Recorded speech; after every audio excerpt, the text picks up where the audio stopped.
দীর্ঘ ২৭ বছর ভারতকে দ্বিপাক্ষিক ওডিআই সিরিজে হারিয়েছে শ্রীলঙ্কা।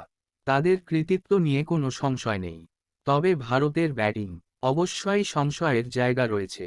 ভারতীয় ব্যাটাররা একটু ভালো পারফর্ম করলে সিরিজের ফল অন্যরকমই হতে পারত।